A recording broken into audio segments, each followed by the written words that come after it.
Welcome to the First Cup Podcast. I'm Rick Gehman, and this is your recap episode for this week's CJ Cup. And joining me to break it all down, Greg DuCharme is here. What up, Greg?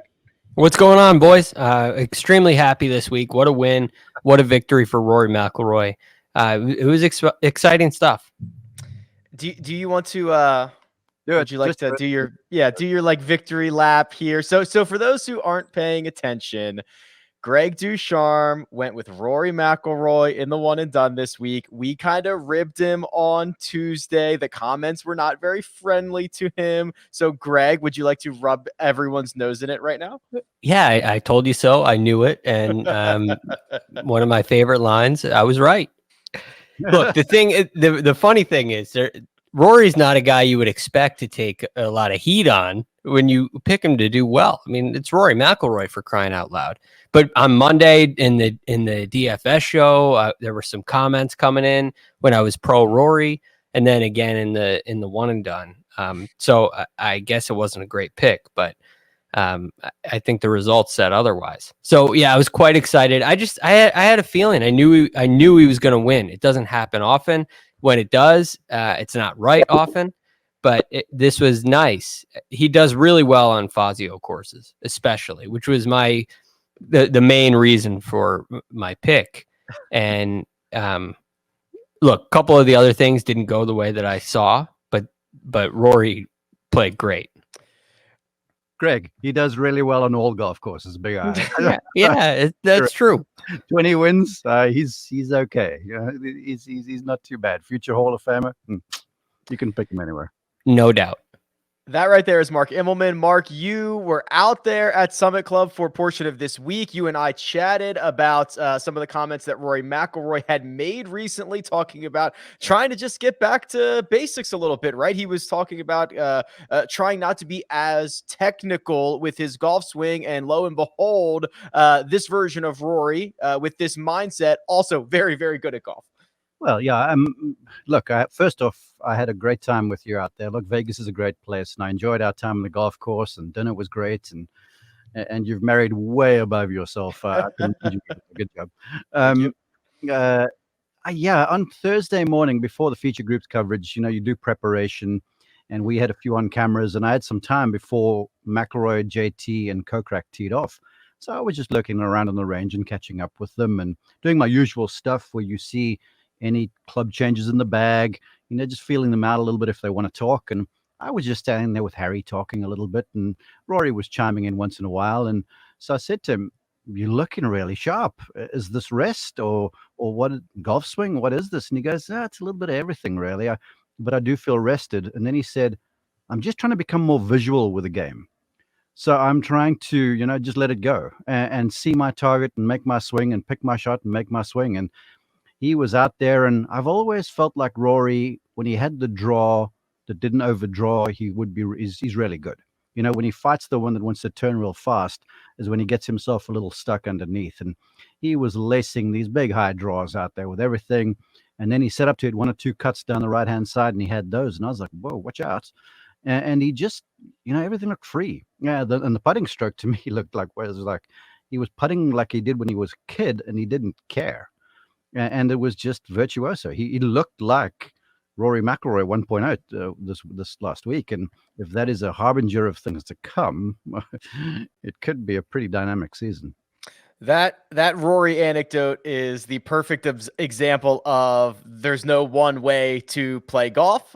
From the driving range to the course itself, or even online on the virtual links, we have more ways than ever to enjoy the game. Whether it's a solo 9-hole round trying to beat the sunset, or a social Saturday morning 18 with your pals, it's never a bad time to make golf your thing. Invite someone to enjoy the game we all love by visiting makegolfyourthing.org to learn more about golf programs for kids and adults in your area.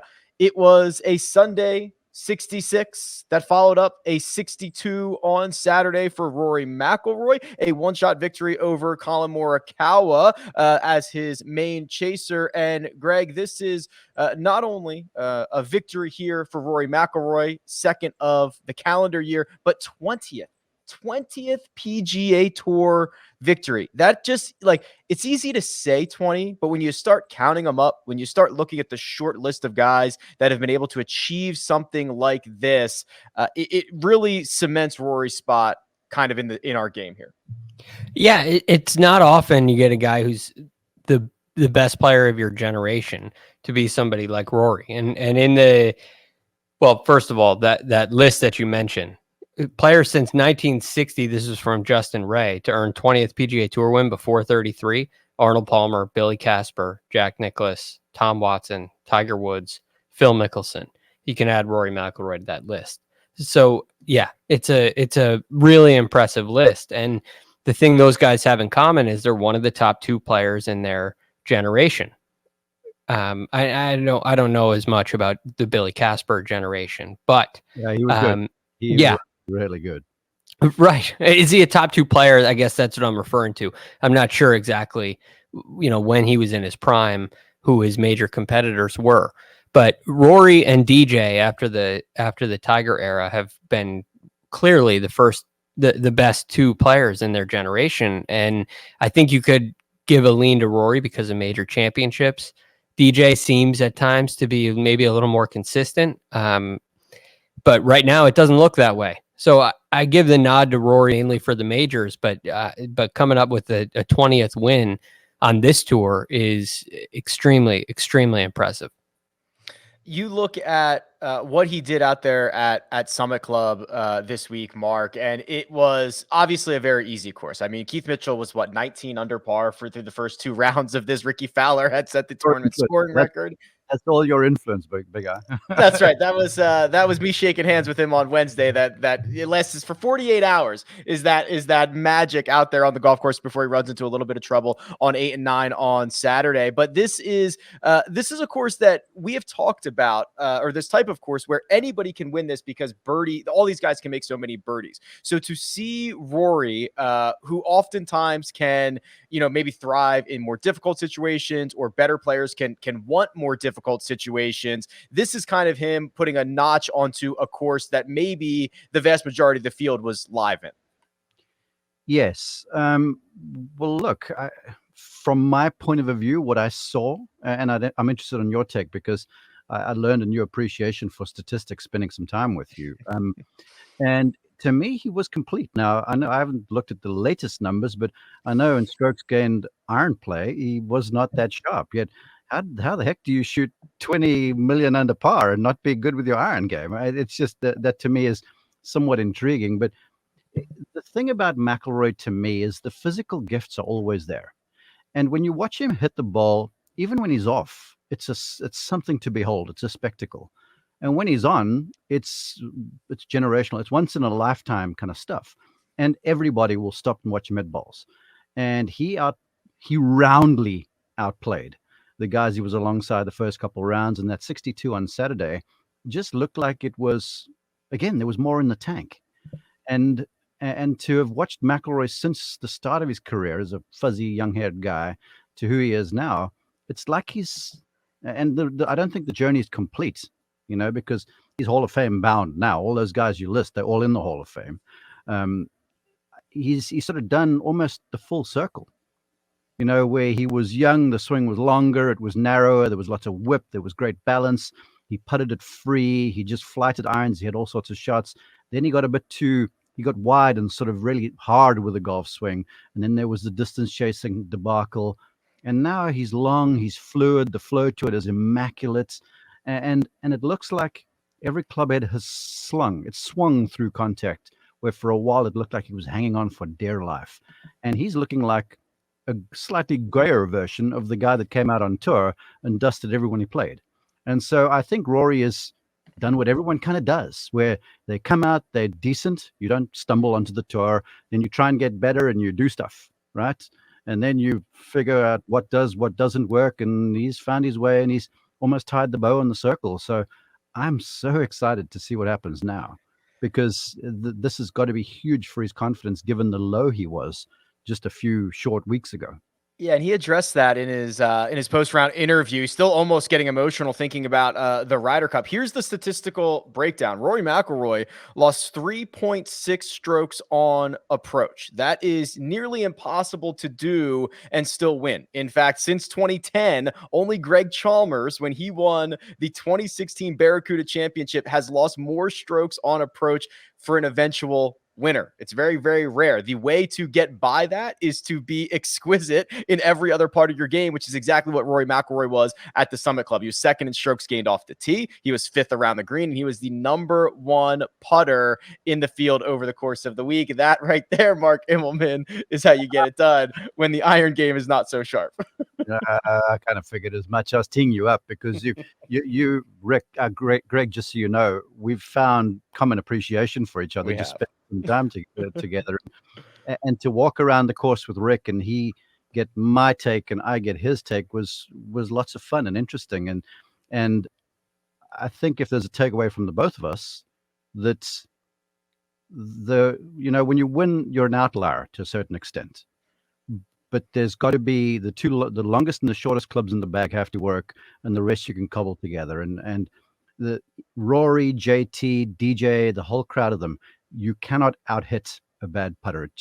It does not work. You'll contend, but it's unlikely that you will win. And look at Rickie. I mean, he was really sharp from tee through green, and you could see a little nerves out of him because everything that he hit today was a little low on pace. Balls missed the holes on the wrong side where he was just playing that little bit tight. So there's also that immeasurable inside the head and inside the heart thing that happens when pressure is up. That's why putting is you don't have to lead the field in strokes gained putting to win. If you do, you're hard to beat, but you have to putt well in the moments. And that's the thing, to me, Rickie Fowler struggled with. When there's that must-make putt and the momentum's going to shift one way or the other, like the one he had on 6, which I saw highlights of, which was a bogey putt. He misses that, and he's got to make that. So you got to handle the moments, and Rory didn't have the miss that kind of shakes him up, because that's what putting does. Putting, it's the final score of the event, and when you don't do what you're supposed to do, and you don't do what you expect to do, it can create doubt in your mind. So Rory winning, coming in first in strokes gained putting is obviously a big deal, but he didn't make any of those really big mistakes. He didn't have any of those shocking misses, which is helpful. But the other thing that Rory did, which is the reason, in my opinion, why you can win losing strokes approaching the green the way he did, is he was 15 under on the par 5s and 3 under on the 12th hole, a drivable par 4. And when you get 18 under par on those 5 holes, it's a real big advantage, and you don't have to make a ton more birdies to win. You don't have to do anything crazy outside of that. So he took advantage of holes that he should. And when you're Rory McIlroy and you do what you're supposed to do, you're going to hold a lot of trophies. Yeah, you certainly are. Let's bring one more voice into this conversation. Kyle Porter is here. KP, Rory McIlroy, Kyle Porter. We've covered the 20 wins. We've covered this week. What I want to throw at you is a little bit about the perception that is Rory McIlroy. We've talked about this in the past. When he gets to that 20-1 number, it's an auto click. He pays off those backers again, and he's one of the few top tier golfers that continues to slide consistently into the 20s. You're looking at his resume for this year now, 2 wins in 2021. You compare it to some of the other big names. Maybe he's having a better year than some of these guys. What is the current perception of Rory McIlroy? I think it's hard. I think it's harder right now at this stage of his career maybe than it's ever been, because you've got so many things working against one another. Hasn't won majors in forever.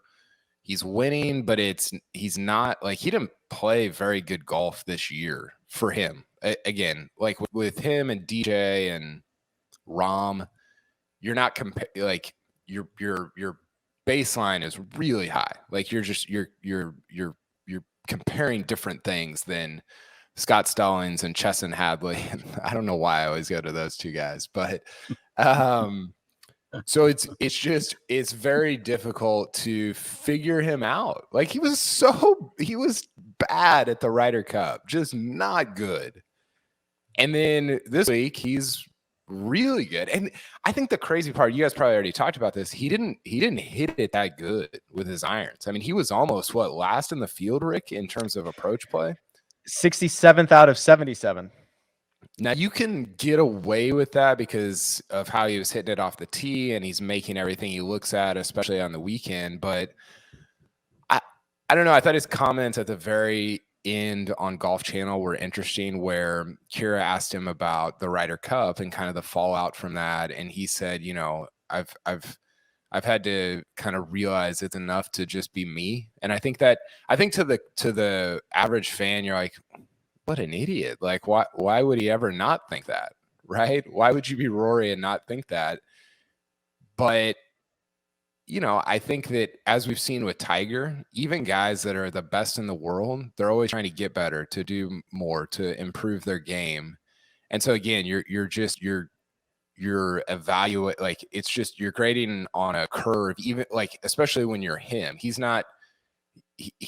always trying to get better. So that was cool to hear. And I think he's now a really, really interesting storyline going into 2022, especially as it relates to the major championship season. Yeah, he certainly is, and someone we're going to continue to talk about, and we'll give you another crack at Rory at the end here, KP. But a guy who has been trying to put it together for a long time, Greg, is Rickie Fowler.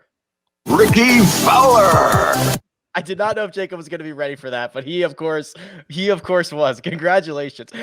Rickie Fowler, our 54-hole leader, 2 shots clear of the rest of the field. And Greg, what I noticed is now that we're getting some more Rickie screen time, he's always had that very unique swing that if you saw it from a mile away, you knew it was him. It's still unique, doesn't look the same, right? You could tell that he's been going through a lot over the last 18 months or so. There's been some really nice changes that he and Tillery have made, and he saw Butch Harmon earlier in the week, and that was not really to work on anything in his swing, but to get a stamp of approval. And that's a big deal when you're dealing with a new coach and you're going down a path that isn't necessarily working, and you're wondering if he's anything like me. He's wondering, am I making the right choice? And there were a lot of people asking, is what Rickie and John Tillery are doing, is it the right thing? Because you so often see a little regression before you see improvement. Now, all that being said, and again, this is it's a great thing to see Rickie back in the mix. But what we saw today out of Rickie has been the concern with Rickie for his whole career. What's he going to do on Sunday? What's he going to do when he has a chance to win? And it's in question. And a big question that I had when he went to John Tillery is this the avenue for Rickie to really improve? He's always been a really nice ball striker, but is this going to be the difference maker that turns him into the player that he wants to be, the player we expect him to be? Or is it something else? Is it something other than his golf swing that's going to propel him over the edge? And that question still hasn't been answered yet. We still don't know if this is going to stick, but I will say what he did off the tee this week was phenomenal to watch. He hit some big tee shots. He hit a ton of fairways, and he was flying it a long way. So those are all positive signs. The question just still lingers with me. Was this a guy who was in contention for the first time in a while and struggled on Sunday? Or is this are we just back to the old Rickie Fowler? Are we back to this guy that plays really well and contends and is consistent, but doesn't close the door on Sundays? And that still lingers in my head and likely will for a while. But to be fair, Greg, the old Rickie Fowler won 7 times on tour, 6 times on tour. Does he have that many? I thought it was 5. I thought it was 6. It could be. It might be. It's either way. It's a lot. And yeah, it's great. But don't you think that's a little bit of an under? Is that what you expected out of Rickie Fowler when he first came out on tour, when he's a rookie on the Ryder Cup team?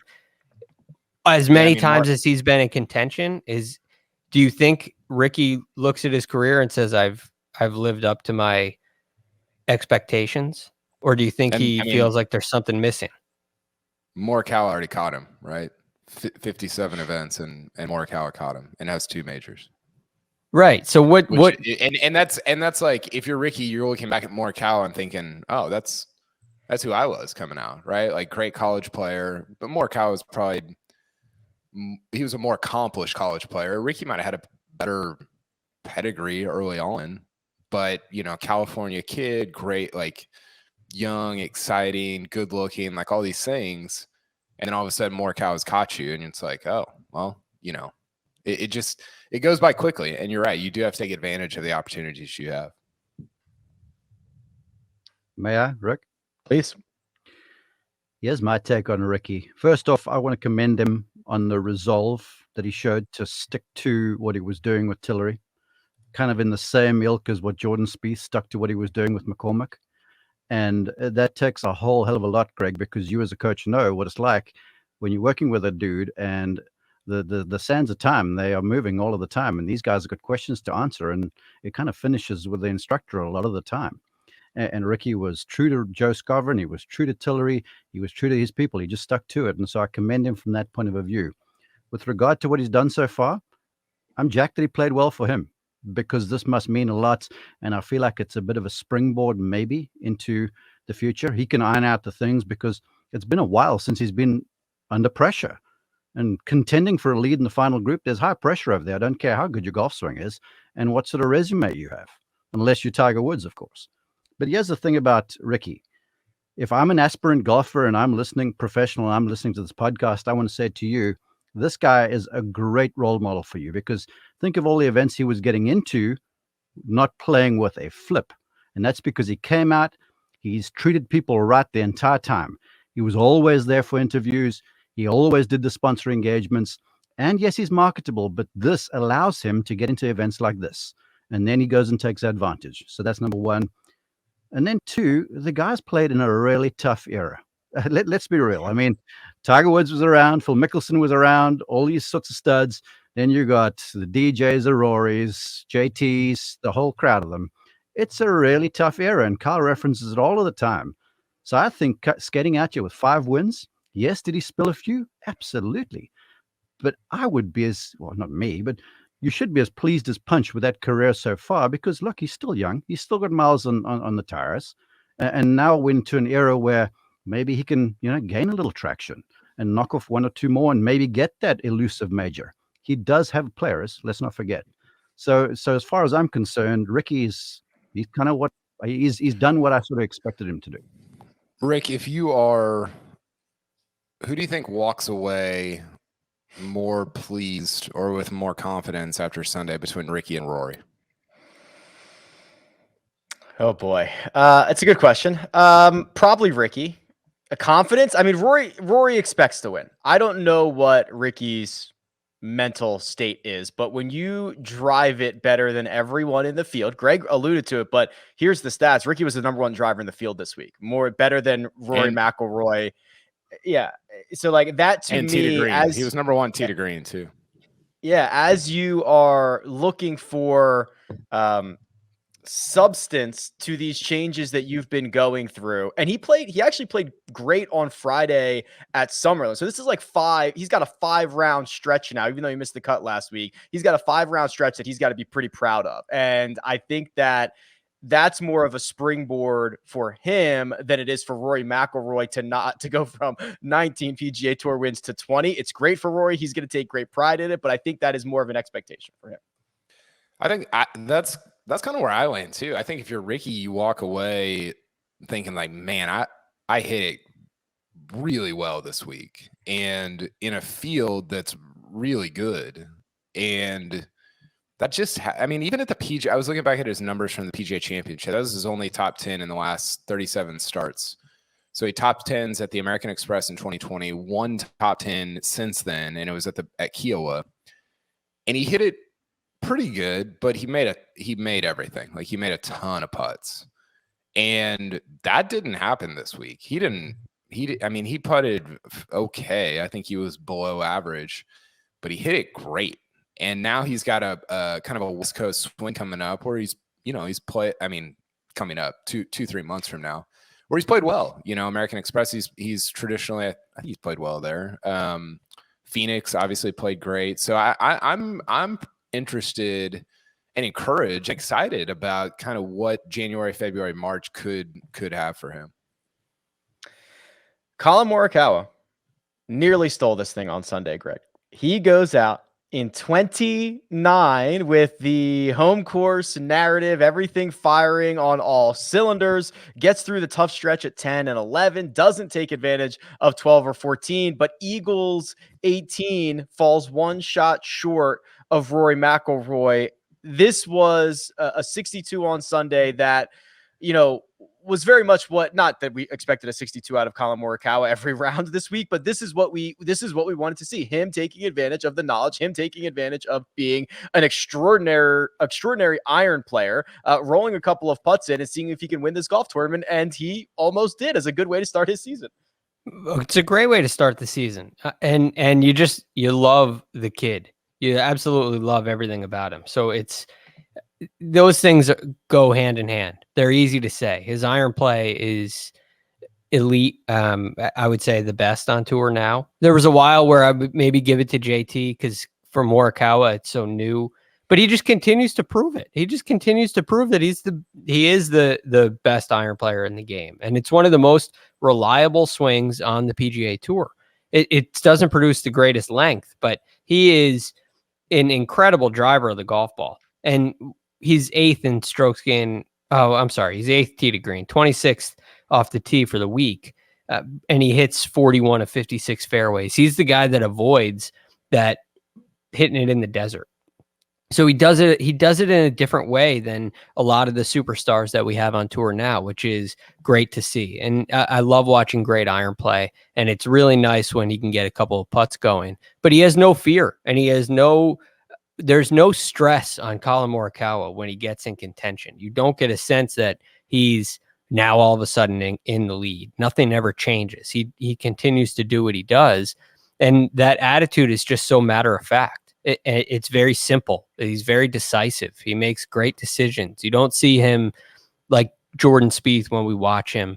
You see him mulling over a choice. And it's so hard. It looks so hard for him to decide sometimes. Now he chooses right off. But I mean, there's just there's a big difference there.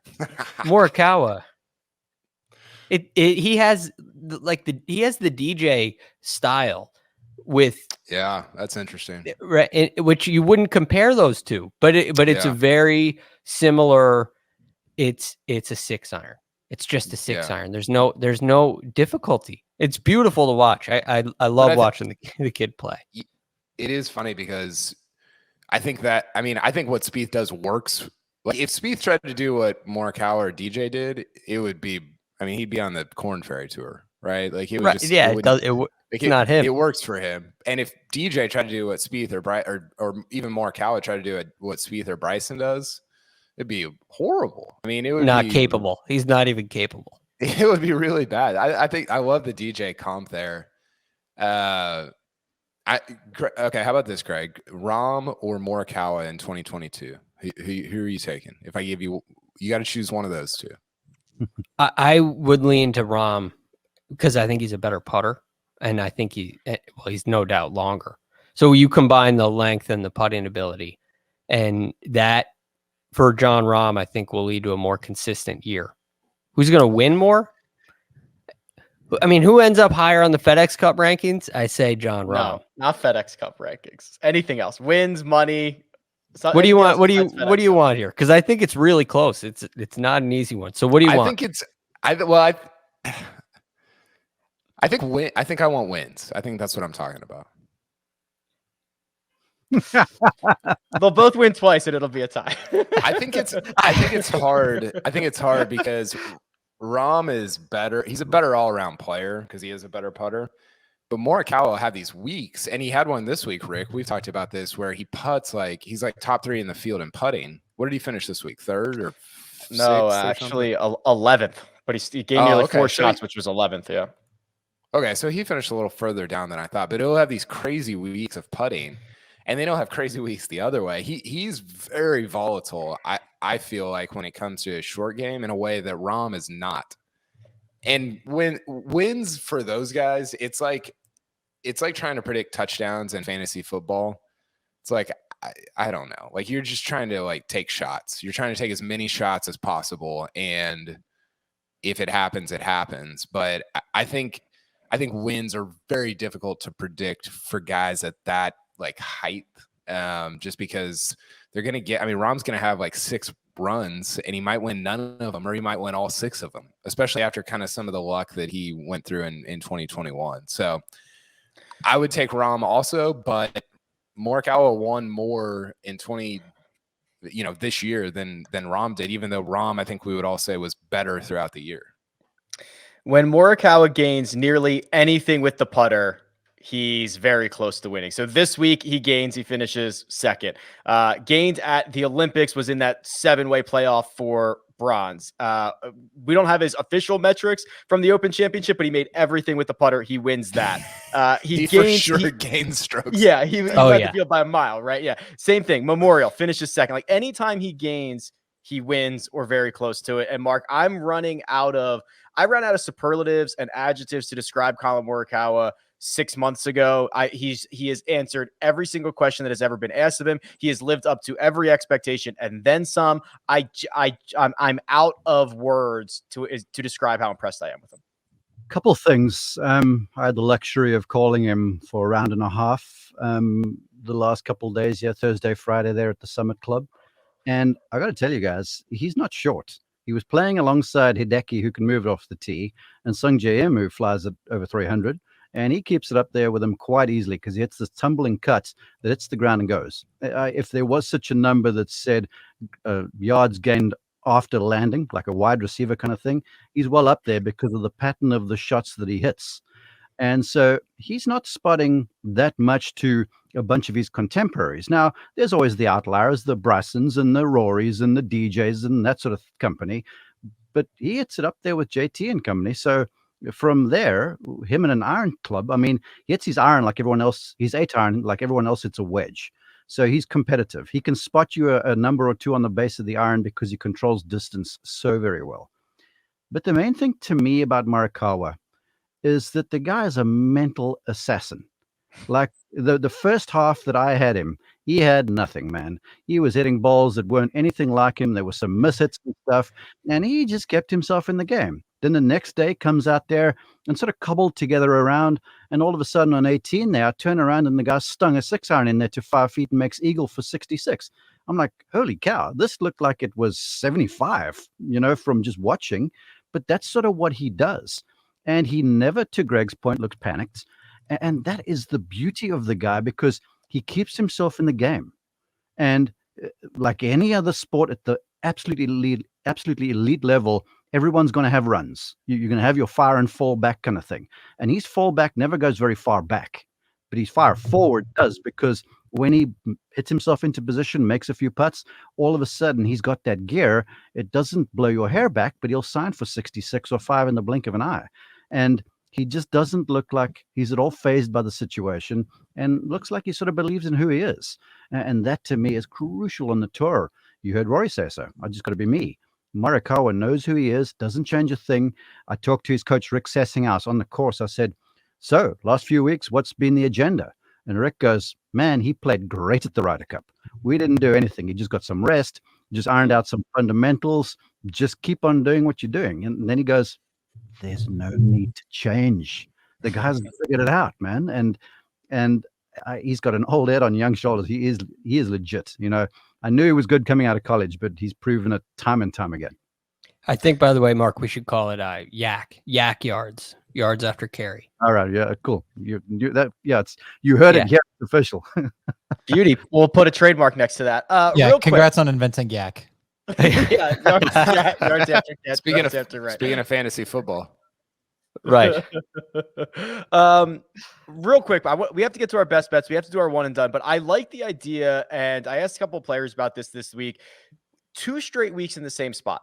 It's interesting. The players seem to get comfy in a hotel. It's easier to stay in their routine. I think it allows for some interesting field dynamics, Kyle, because we probably got guys who played the Shriners last week who normally would not have, but because there was going to be a CJ Cup coming up the following week, I think it increased that field a little bit. I know that the PGA Tour schedule is like trying to turn a battleship. It's a slow process. There's a lot of logistics in play, but I like these little 2-week swings in places. And I think if they're done strategically, we could see some guys in places they wouldn't normally play and some interesting things come out of them. Yeah, I'm way in on this. I think that part of the fun of and this is more personal and anecdotal, but part of the fun of going to these events is like you get to see different parts of the country, and it's it's cool to be able to be somewhere for a couple of weeks, right? And we saw this at Memorial or at Muirfield Village last year, and that was interesting because you almost got two different courses, even though it was the same course. It was just set up so differently. So I think logistically, it's next to impossible. It's extraordinarily difficult, but if and when it is possible, I'd love to see that. If you can go to even like the New England area for 3 weeks in a row, or kind of like broader areas, I think stuff like that is really, really cool. Now, that's kind of the original idea of the tour, right? You when you were driving the barnstorming, barnstorming, right? Yeah, you go with the Florida swing, and then you move your way up into Georgia and Sea Island and those areas, and then up to Augusta, and then you go to South Carolina. You kind of hang around in specific areas, and there's not that opportunity to I'll just go home this week because it's a bridge week to a new city. I'll take this week off and then go back out to the main tour. So I do think it's a great idea, just in the world of modern travel and all the sponsor agreements that we have and the ties to courses we have, and also the limited number of courses that can really host a PGA Tour event because of the size of the property that's required. It makes it a little bit challenging, but I'm with you guys. I have no problem with it. I wish we had just let's not forget that, because the tour goes where the money for the players is, and if a sponsor decides they want it in Vegas, we go to Vegas. That's just kind of how the thing works. Yeah. I wish there was a Northwest swing. I think that'd be cool. Like every time the tour goes, and we saw the LPGA out there in Oregon a couple of years ago for, I think it was the U.S. Open, U.S. Women's Open, Sahali. I think it was a Sahali.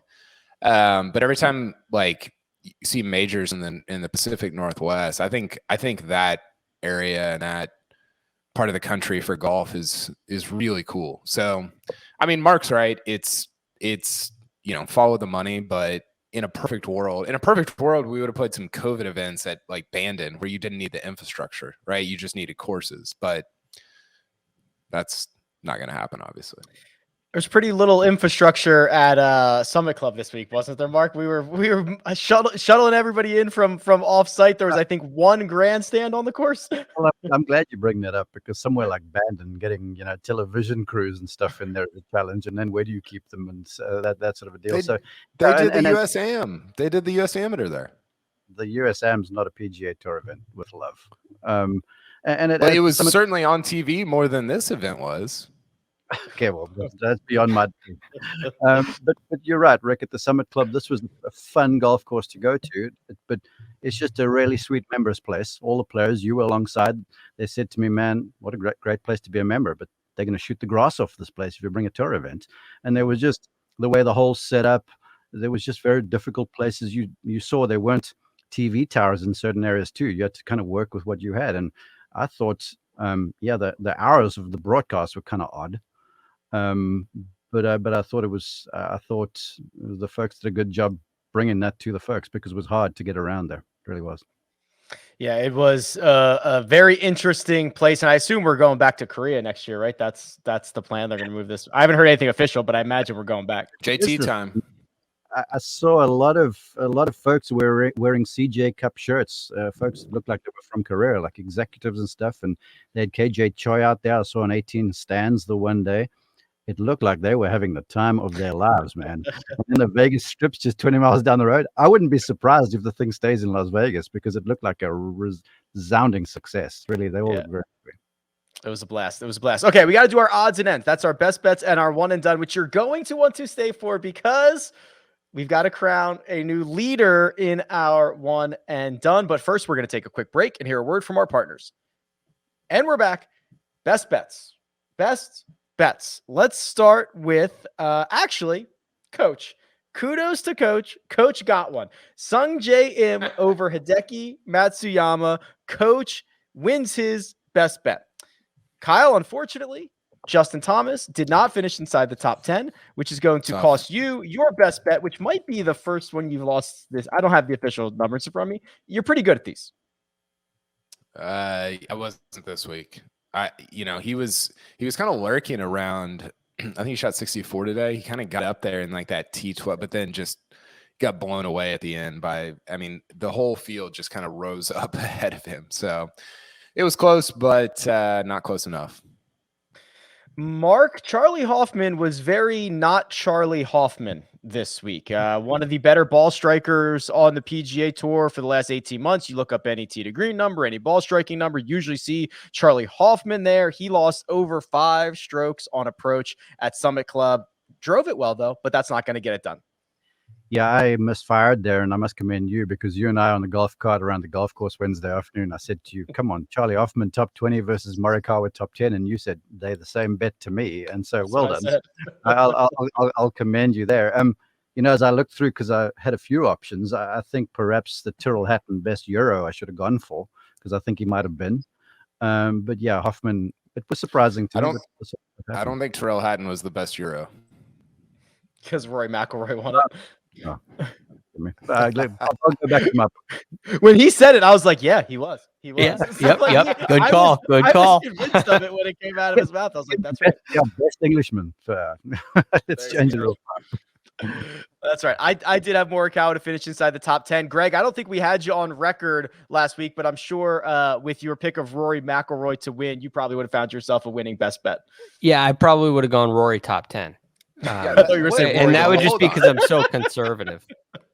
Hold on. What? Are we doing one and done next? Yeah, that's fine. We're in it. That's the transition. Why would you pick Rory? Like, on what basis? Oh, I'm glad you asked. Rory, I've been dying to hear the answer. It was a horrible pick. Well, clearly not. But that being said, I understand what you're saying. Just because somebody does really well or really poorly, it doesn't make it a bad pick. It's all about the basis, right? But the reason this was a good pick is Rory plays really well. And I know Mark says he plays well everywhere, but even in a year like this year where his results have not been, they've not been astonishing. Last year, he was not necessarily great. But he plays really well at certain styles of golf courses. And the two that really stuck out to me was the Wells Fargo where he won and has had a great record. Tom Fazio has done more than a little bit of work there. And then you go to the BMW Championship where he's not necessarily coming in on great form. And he comes in solo 4th at Caves Valley, another Tom Fazio golf course. And it really, my read on the event was driving was going to be really important. And driving would be important because of the way, if you watch the way the bunker's set up out there, there's a lot of those forced carries across the corner of a dog leg with some deep bunkers guarding. And the idea, and I didn't know the golf course at all, but my concept was there are certain guys that'll be able to carry those and they'll hit drivers. Like Rickie hit a couple drivers where Rory hit 3-wood today because Rory was in the lead. And all of a sudden he's 70 yards ahead, because he can catch that downslope, and Abe Answer has to play out to the right. But there's a collection of guys that seem to play really well on Fazio courses. Rory is the leader of the way, in my opinion. Gary Woodland is another guy who has played really well on Fazio courses. Answer and Cam Smith have been kind of exceptions in the way they've done it really well. They've played them really well, but they're not great drivers of the golf ball distance-wise. So that was my lean. And I also thought Rory coming off of the Ryder Cup was going to come in with a new focus. And I felt he didn't want to let that performance go again. And if you question Rory's motivation at any point in his career, it's not this week. You know, he's coming in really focused and ready to go. So all of those reasons. And he also has a great record in the desert, especially on the European tour. That's good. So That was kind of my my angle and my lean. Well, great.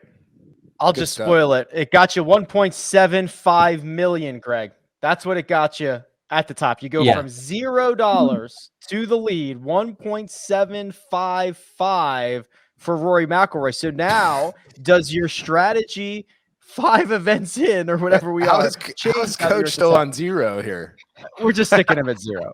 Did he take Harris English? Yeah, he's just stuck on. He's stuck on. There was a chance. So we usually start at the bottom. Coach coming in, I said he's gonna get money this week, and there was a chance that he didn't. Right? I guess does Harris English, who withdrew, does he get official money this week? Because he does, right? He gets like the last place pay. Well, he had Xander Schauffele, and Yeah. it's just because I didn't update it. So 1 second, and that will be updated. He's still at the bottom. 116,331 from Xander Schauffele, which Mark, Xander clearly didn't have his best stuff this week, but he goes 69, 69, 69, 63 en route to a T18. He does have the keys to Las Vegas, though. And He does. Apparently, there's a whole lot of perks that go alongside of this thing. I understood. I didn't confirm this on the course with him, that with the keys to Las Vegas, you can go and play any slot machine you like at any time. And there's like house money that you get to play with. So I think Xander had a decent week all the same. So he'll be fine. I wish Coach was on so I could give him a little bit more ribbing because he deserves it. Some guys just have everything. This guy's got a gold medal. He's got the key to the city, and Las Vegas, a pretty good city to have a key to. So Coach gets Xander, T18, 116,000. That is his season-long total. The same season-long total for you, Kyle Porter, who went with Victor Hovland, also a T18, 116,331. I felt really good on Friday. He was the favorite after Thursday, I think. He became the favorite, right? Yeah, he was up there because I think he was 7 under. Streb was 11 under, but he was still 12-1 or something like that. So it would not surprise me if you said Victor was the favorite on Thursday. He was up there favorite or second favorite, and I mean, it's a little bit the same story as last week. His short game was not good again. He finished like 3rd in the field in putting, which if you would have told me that on Tuesday when I made the pick, I'd be like, well, my name's gonna be where Greg's actually is, but didn't go that way. So I'm fine with it. It's kind of a bummer to only get, 116 out of somebody that's that good, but I don't know that I would change anything going back and repicking. Sia Nejad went with Tony Finau, T45, $27,007, moving his season-long total to $135,128. I went with Sung J M. Got me $250,000, moves my season-long total to $406,500, which I believe Sung Jae won the Vegas swing. 24 under, I believe, at Shriners, another 20 or so this week, 44 under. Aaron Wise would have been up there. Sam Burns would have been up there, but I think Sung Jae gets the job done in Vegas. So Rick, I wanted to ask you about that. Like Kyle asked me, coming off of a win, did you feel like you were chasing it all, or is there a reason you go with Sung Jae the very next week after a win?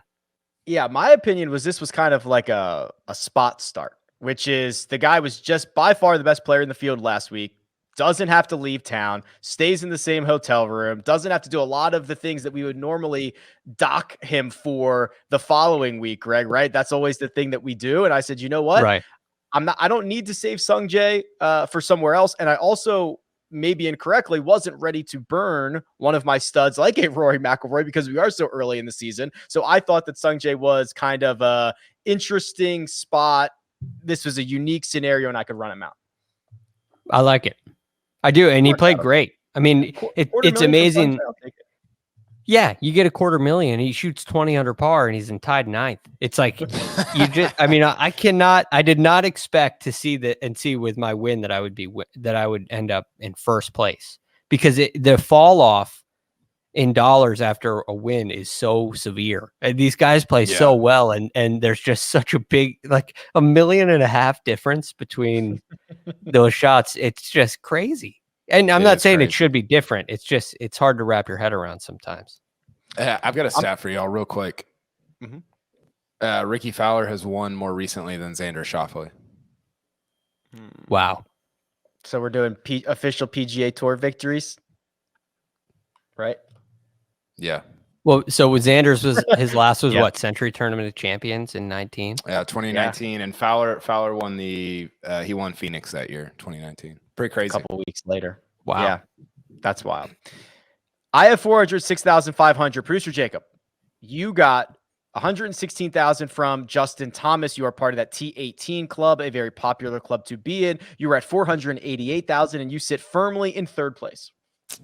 Yeah, look, I mean, JT, we just passed the 15th year anniversary of they are who we thought they were. JT was who we thought he was. If you would have told me, hey, he's going to finish fourth in strokes gained tee to green this week, I'd say, yeah, but where did the putting end up? And he lost 3 there. Lead the field in birdies, but it doesn't matter whenever you have triple on the card. He needs You know to what? let We're Aaron just- Wise putt for him, Rick. Aaron Wise has figured it out. Gained again this week. I'm telling you, man. He's going to be You're all over that. He's going to be very, very like this. I don't know how many more events he's going to play here in the fall. But one of these weird ones where he's like the 5th best player in it, he's going to win it. Like it's coming. I saw that that new putter he's got, the long one. I saw it for the first time at the Northern Trust. I think that was the first week that he tried it out, and it's cool to see that it was working. Because I, like you, when I was at the Northern Trust, I saw him on the green every time I was at the practice facility. He was on the putting green. So yeah, good for him. What he Mark, did you. in college. So he I'm used that putter in college. oh, did he really? Oh, so Oh, he's going back. I didn't know that. interesting. Mark, you went with another Mark Leishman. 37,635 for T38. You are still way ahead of the rest of us. 1.2 million clear of producer Jacob, but Greg has now nipped you, and you're just a few bucks behind in second place. Yeah, I commend Greg on that pick. Ordinarily, my strategy is to go with stars and no cut events because you don't want to save some guy for a big money event. And I didn't look at the purse. Maybe I should have, because I think Rory was a good pick this week, just because of kind of what the field was. 70 odd players, golf course. We're going to make a lot of birdies, that sort of thing. And so I think it was a great pick. I honestly thought Leishman would be better, but there were just too many, big numbers on his scorecard. Played well today, but I was sort of disappointed a bit. And it was a bit of a misfire, but I'll take it. And still, if you'd offered me this amount 4 events into the season, I would have said, okay, we're good. So we'll on to next week. We'll see what happens in Japan. On to next week. If Cincinnati. you like 78-man fields, we've got another one for you. No cut.